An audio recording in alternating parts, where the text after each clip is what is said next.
Our next talk is by walking the walk with Shri Guru Granth Sahib and our beloved Gurus. Are Sikhs designed to be civic entrepreneurs, public ombudsmen or leaders? And the author is Harbir Kaur Bhatia. Harbir is very active community leader in Santa Clara and Santa Clara County. Her background includes 20 years of engineering and even longer history of volunteerism and community development. Presently, she is a commissioner with the City of Santa Clara Cultural Commission, board member of the Chamber of Commerce, a Rotarian Library Foundation board member, founder of the organization Joy of Seva, and most recently, the CEO of High Five Youth Foundation, among others.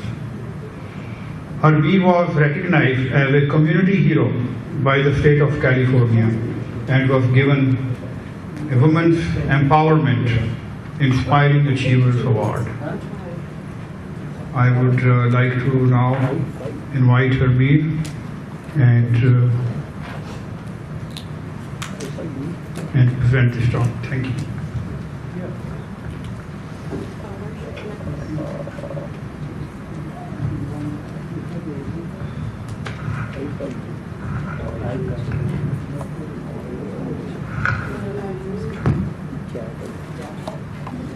If not, I can just swing it this time.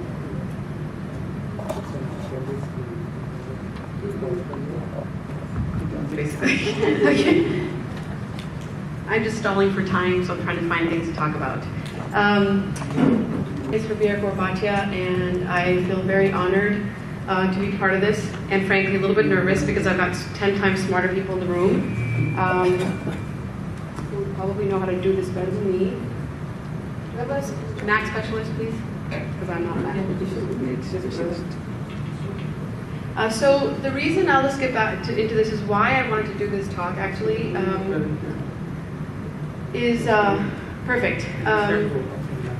Okay.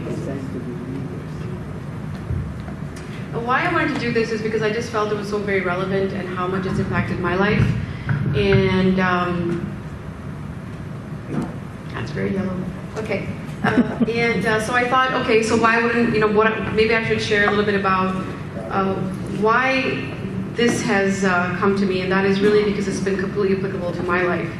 So I sometimes wonder, were Sikhs designed to be leaders? And I mean that very, very specifically, and using that term with much conviction, the word designed. It's not just that, hey, do we just happen to become leaders? No, I think there is something behind that. So I'm going to try to stay on track, and Rinder Uncle, you can wave me down if I take too long. So an overview, what I'm going to do today is share with you why I believe, and it's very important to say this to all the scholars in the room, I am not an expert, I am not a theologian, but I have just always had interest in religions and interfaith, so I've done a lot of studying on my own, but I'm no means an expert, so please forgive me if I've said something wrong and if I'm completely off base, but I hope you will understand my sentiments. So this is my interpretation of why I think Sikhs were actually designed to be, to serve society, and they were actually ordained to serve society. And not by God, by our gurus. It's very important to make that differentiation for me. And I will start with some examples of the current problems I've seen, and what are the qualities that we need for us to be effective, and are we truly designed to be leaders, and how to get involved and why. So first of all, a little background about who I am. I actually, as I said, I'm a technologist, my background is electrical engineering, but it seems that that wasn't enough so far.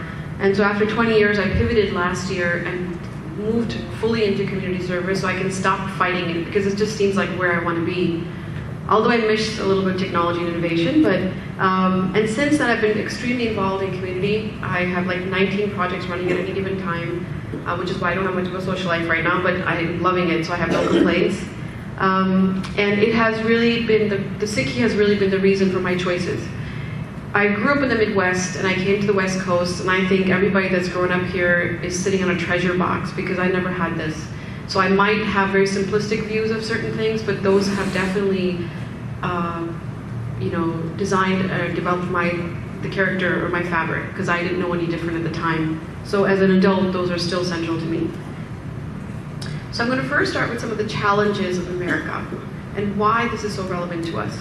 So I did a little research, and lo and behold, I found that the New York Times had actually done a research themselves. What were the issues in 1935, and what are the issues today? If you look at this, you might see that there's a lot of common themes here. Anybody want to tell me what they see?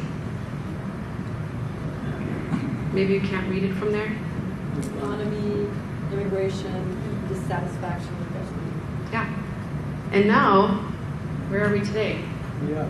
It couldn't be any more relevant. The time is just, it was time of our gurus, and it's time again. So what is that to me? That is timeless, those teachings. And today, more than ever, I think those are needed. So I summarized what I saw as common challenges. Economy and poverty, dissatisfaction with the government, access to resources is still limited, healthcare, education, human rights, equality and justice. And human rights, I mean very specifically here, actually human equality, not that it's just gender or it's age, it's level of economy. It's literally human rights. The values of religion and morality have declined, not by a religious tradition, but as a whole. International affairs, even the environment, and I really wanted to touch upon all of these, but I wish I had more time. Lack of unity as a nation, security and war. And going back to this, you see those are the same things across this many years. And those sound exactly the same as they were in the time of our gurus. So you could have just picked us up and put us then, or you could have picked us up and put us now, or you can pick us up and put us in the future, and the issues seem to be the same. And those are issues of humanity. Aren't those the same issues in South Asia? But they are. That's what I'm saying, it's the issue of humanity, not an issue of a community. So not just American society. Agreed, but today I'm focusing on how we can get involved. But you're very right. Those are issues of humanity as a whole. You're very right. So, as I said, there's today, but also yesterday. So I put the link here in case anybody wants to check for themselves if you're curious. But I was fascinated because to me, I'm the person of application. I'm not here to be the expert on Sikhi, but on the application, I'm trying my best to live it. So here's what's the issue facing today. The issues are really around a diverse and democratic society. They are a willingness to have people united to serve the bigger good who are from different backgrounds. So what do you do when people choose to have different backgrounds but aren't able to fight for the same thing because they don't see themselves as part of the whole? Charlottesville was a prime example. So there is a need for an independent group of people with higher ideals and an inclusive mindset. And that is simply for equality, liberty, and justice for all. There's nothing rocket science about it. So like I said, I'm not telling you something you don't already know, but I hope I can shed a different point of view on it. So why Sikhs? If we go back to Indian history, and I'm really proud that I got this opportunity because I learned so much in this process, that if I looked back, Sikhs have been invaded, not Sikhs, South Asian subcontinent has been invaded since its beginning. From the Dravidians to the Aryans, then it went from the Greeks all the way to, Scythians, Parthians, Ionians, I didn't even know half these names before, and it keeps on going to the Huns. And at that time, it was more about power, it wasn't about culture. And the culture got absorbed into India. But then, after the medieval times, when the invasion started with the Arabs to Mughals, it was a whole different set of problems. And those problems were really about liberty, freedom, equality. At the same time, this period faced two types of problems, as I said. One was external. Foreign rulers, oppressive regimes, forced conversions. Internally, ritualism, caste system, abuse, apathy, and inequality. So that's like a base for a foundation for complete destruction of society. And that is when we came to be. So at that time, you can see that, simply put, without reading it all out, there was a real lack of spiritual, fair, social responsibility. There was no society that actually stood up for one another because it was just not part of the culture. There was so much apathy because of the caste system. So what came out of our Sikh period? And that was really a way of life and an eternal guru for us as Sikhs, whoever wished to follow that guru. Now, society-wise, those are the items I've listed. I won't read them all, but I think the point is made very clear. Spiritually and morally awakened a society. Equality to worship a God for all levels of society. You didn't have to be somebody specific. Freedom of religion. Simplify that religious practice. How do you have an inclusive and accepting coexistence of diverse individuals? Created a diverse, can you guys hear me? It keeps breaking out. Created a diverse community of individuals.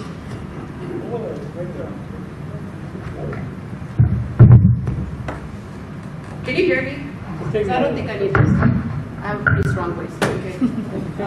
Thanks for hearing. Created a lot of self-worth and hope in the people. So the apathy was really becoming destructive for that society as a whole. So we really created a more socially responsible mindset and way of life.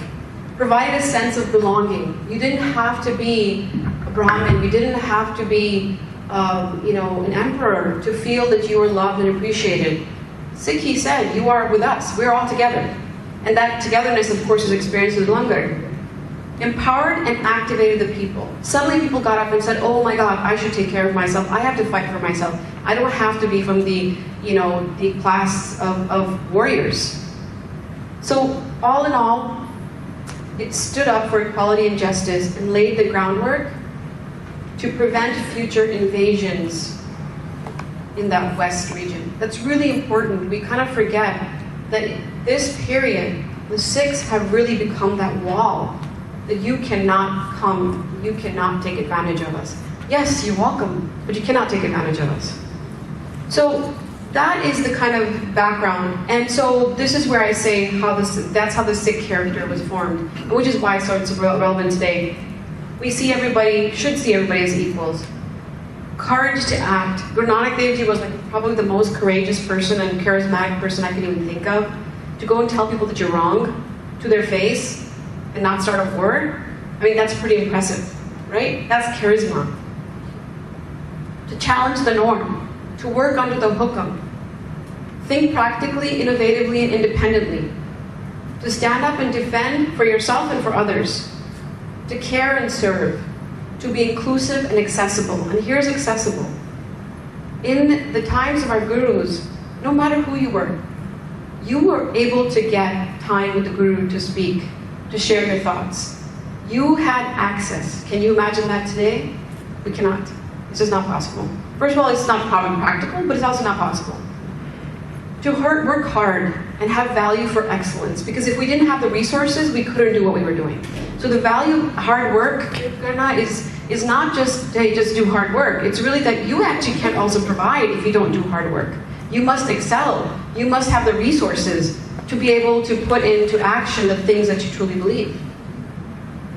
And then again, I come back to, to do what's right. And the togetherness is really, the Sangat is so very important of all levels of any religion. That this is so beautiful that we are the only religion that, and I please forgive me if I offend any other person, no other religion tells you it's okay that there are other religions. It is such a powerful statement. I mean, I could speak on this the whole time, but that to me is just unbelievable and so deep that we have been given the right to accept others.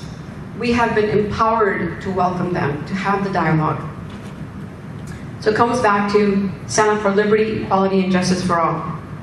So in a summary, without going into all the things, these are the tools in my mind and the three rules that have really given us the empowerment to believe in oneness, to have devotion, to take action, to have morality, to be inclusive.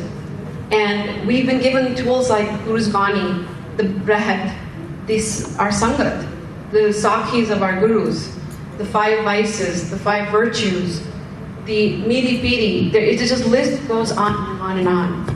And the discipline of our tradition, which is why Nitnem is a daily routine. It's an envelope of your day. You start the day, let's get back to my center of what is right, what is wrong, and close the day, what is right, what is wrong, because we're all human. We're not perfect beings. And we need these tools to help us constantly get centered. So I'm speaking again from a very practical purpose. I please do not mean to reduce in any which way the highest of value and regard I have for that Vani. So I wanted to share, as I said in my abstract, a couple quotes from the Guru Granth Sahib and some examples of Sakhis that really helped me confirm or affirm for myself why that Sikhs were designed to be leaders, to be civic entrepreneurs, to be ombudsmen. Not that others are not able to, but in our tradition, it was part of the design. So, betterment for all, because of the unity in our diversity. Manas ki jaat ek ko pehchanyo, Guru Gobind Singh Ji said that. And please forgive my American accent. Recognize the human race as one. Who says that? And says that it's okay that you practice your own religion. I'm going to practice mine. But we are so from the one. Sarbat Tapala, Nanak Dev Ji said that.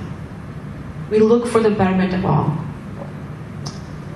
Guna ikte pujaye, sabna jiyan ka ek data, so main visar na jaye. That is, like, I remember as a child, that was something even I understood, not having enough education and understanding of Bani. But sabna jiyan ka ek data. So no matter what, you must best be careful that you don't forget that we are of all that same. We are no somehow owning, Vairu. It's not like it belongs to us and nobody else can touch it. No. We're just following a different way of life, but it's a one-to-many relationship, if anybody knows what I mean. It's a one-to-many relationship.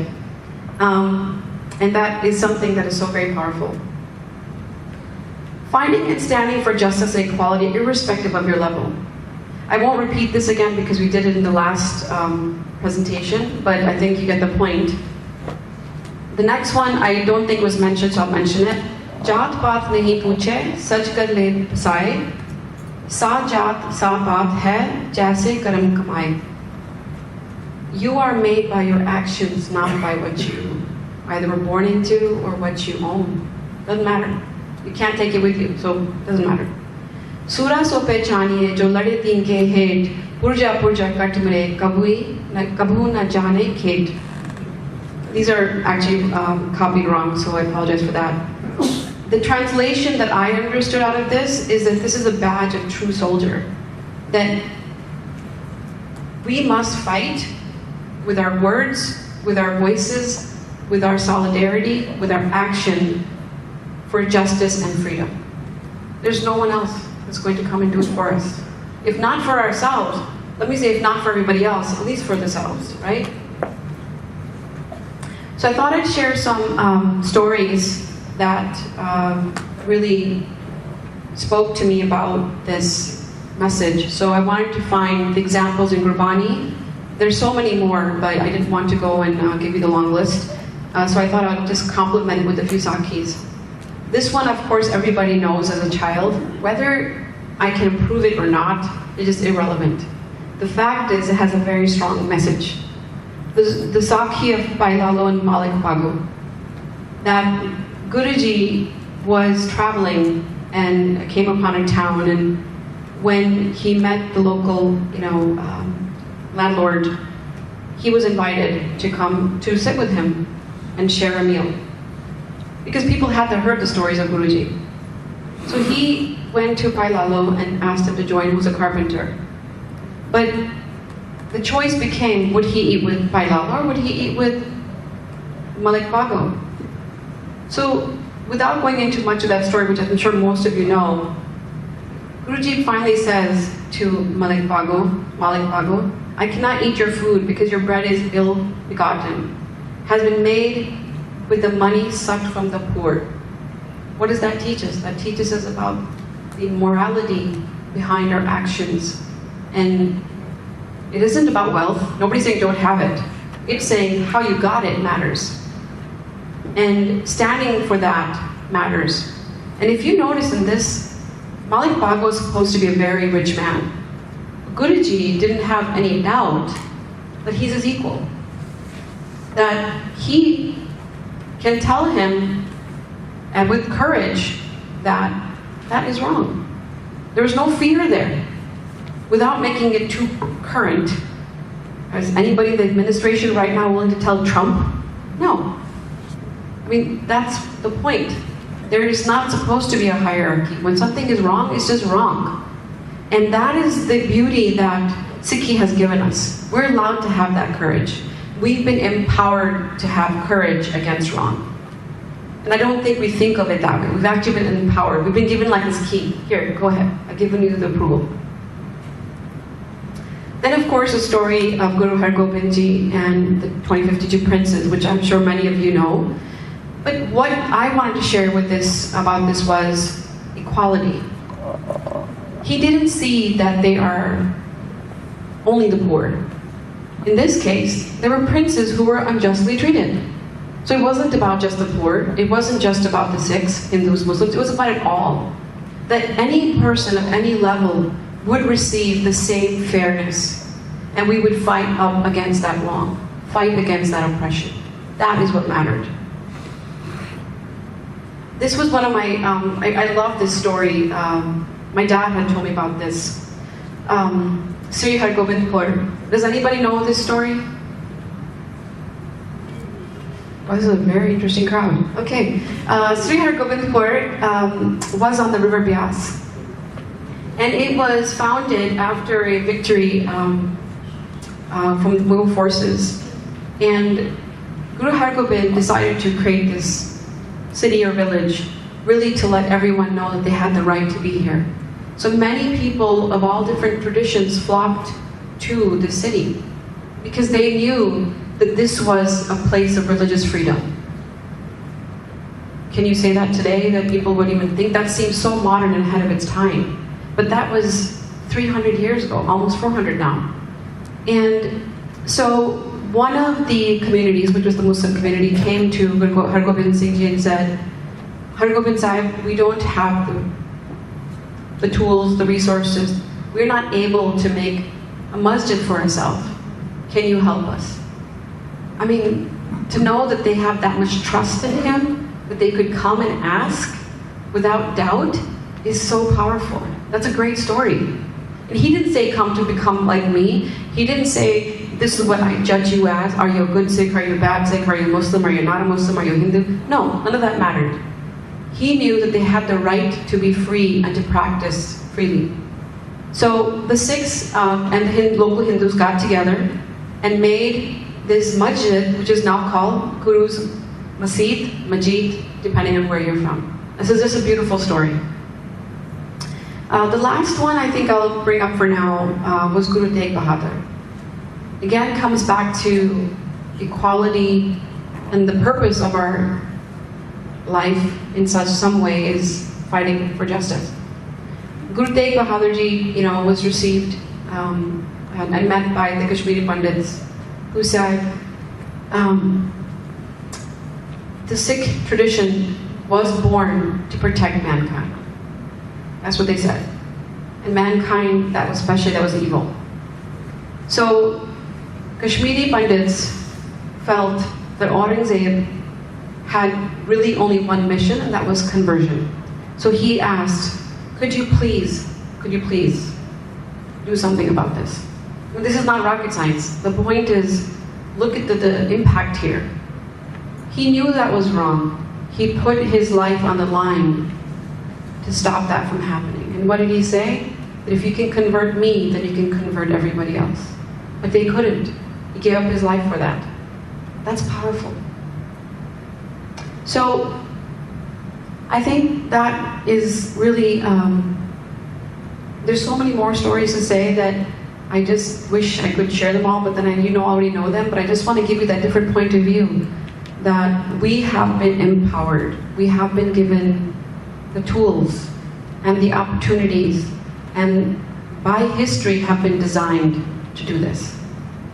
And if anybody would like to tell me otherwise, I'd love to hear it, but I don't see anything clearer than this. The Sikhs were designed to be that neutral party, the inclusive community, the equal, the supporter of all equality and justice for all. There was nothing else.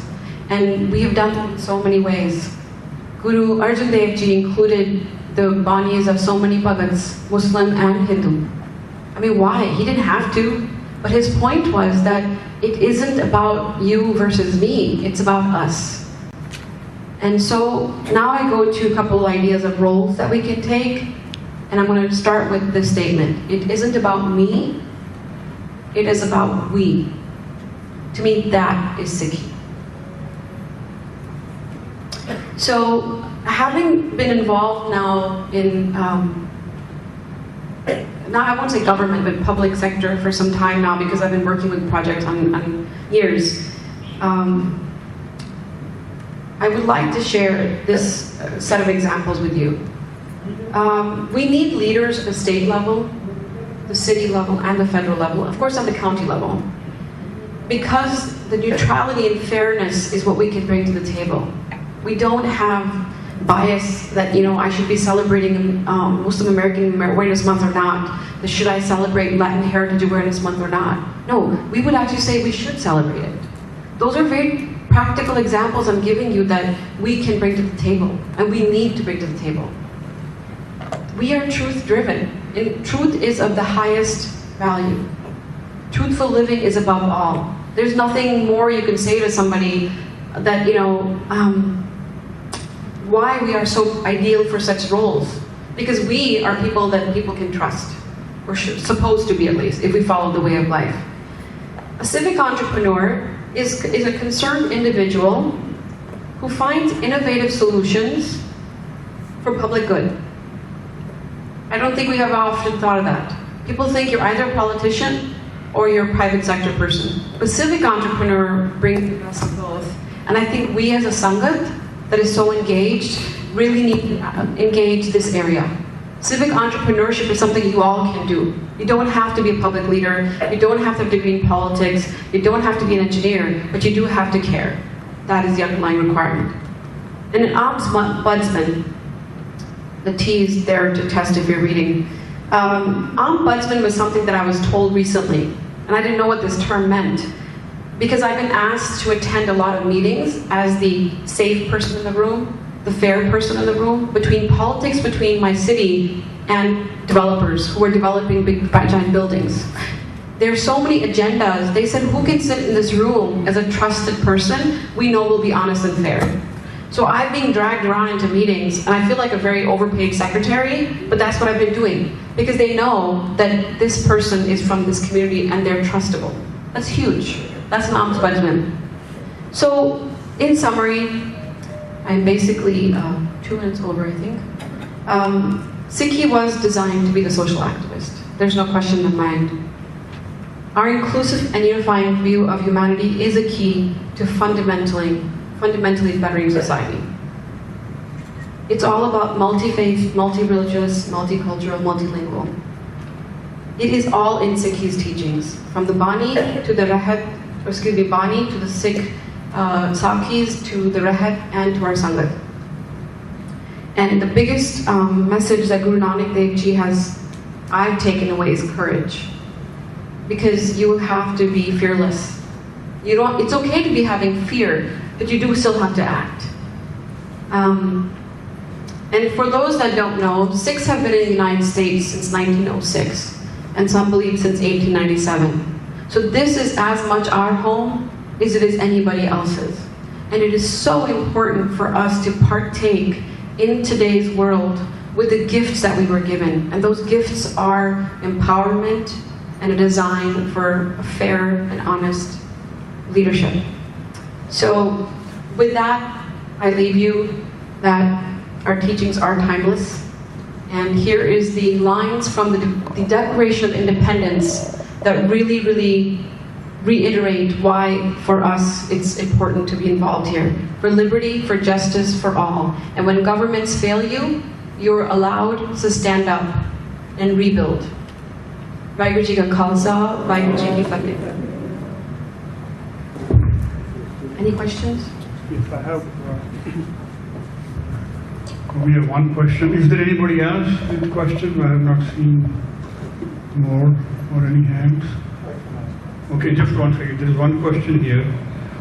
Do you agree Guru Nanak was an advocate of social change and Sikhism should grow past Punjabi origin to other communities? I think, again, coming from a practical standpoint, I think that's pretty obvious to me that that is the case. But just like any other religion, they don't pop up in the whole world all at the same time. They have the natural barriers that any other tradition does.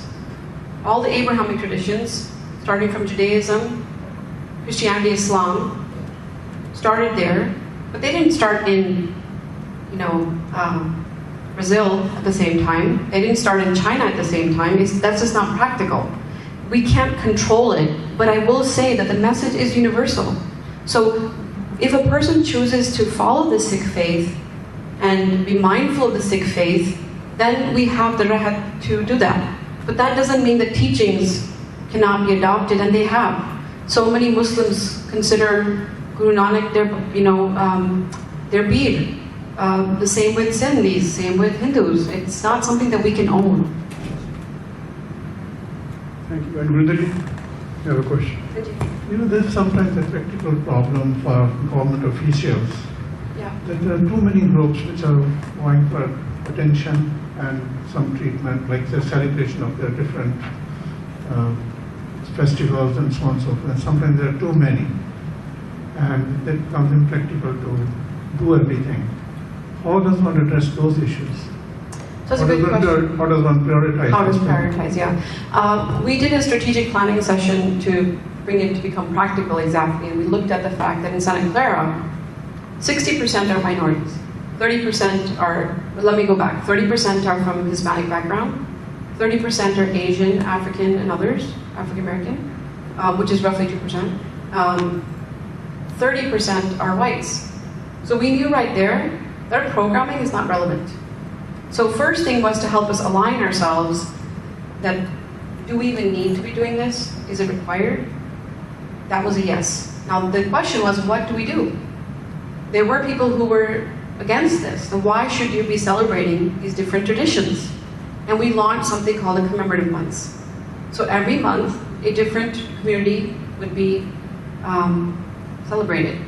And we got a lot of pushback. They said, you're trying to separate the community. Whereas we felt, no, we're actually trying to create mindfulness of that community. And I think it only occurred to me until somebody challenged me. And so then we realized the communities that are facing the greatest issue in society are the ones that we need to first address. That's how we help prioritize. Because some of the Irish Americans started getting upset with us. Why aren't you celebrating an Irish American Heritage Month? Because starts with February is Black History Month, March is Women's History Month, Disabilities History Month, April is Women's History Month, May is South Asian History Month, and Jewish Heritage Month. It goes on. Then they said, what about the white folk? So it's a good question. Do you have any issues? No. Well, you don't celebrate our stuff. I said, we actually do. I celebrate Christmas, celebrate Easter. What else do you need? I said, oh, okay. So there's some real conversations that were awkward, but people respected them when we started with data. It wasn't just about me. And it's interesting you brought this up, Uncle, because Sikh Awareness Month, as you know, in Santa Clara, is a huge thing now. But I felt wrong that I should only support our Sikh Awareness Month. I said, if I'm going to do my Guru's right, I need to make sure that we recognize all the other communities that are being celebrated. Vaheguru Ji Ka Khalsa, Vaheguru Ji Ki Fateh. Not a question, a very brief comment. Sure. I think the earlier part of the presentation, you mentioned that the community needs people who can serve the whole community, whole society, not just parts of it. Right. And I think there's a limitation in that statement, Okay. because very few people would be knowledgeable enough to serve, to know all the needs of the whole community and even serve it at all. Wouldn't it be better to build a tent so that you welcome all people with their partially useful abilities, and then to create a whole that is greater than the sum of the parts? Absolutely. I don't think the intention is that any politician, any leader, or any individual is supposed to have all the answers. But your attitude to find the answers is what differentiates our design. And I think that is a message. Goal is greater than the sum of the parts. Absolutely. Thank you very much, Harbir, for a very inspiring talk and unique perspective on today's issues and the role Sikhs can play. Thank you.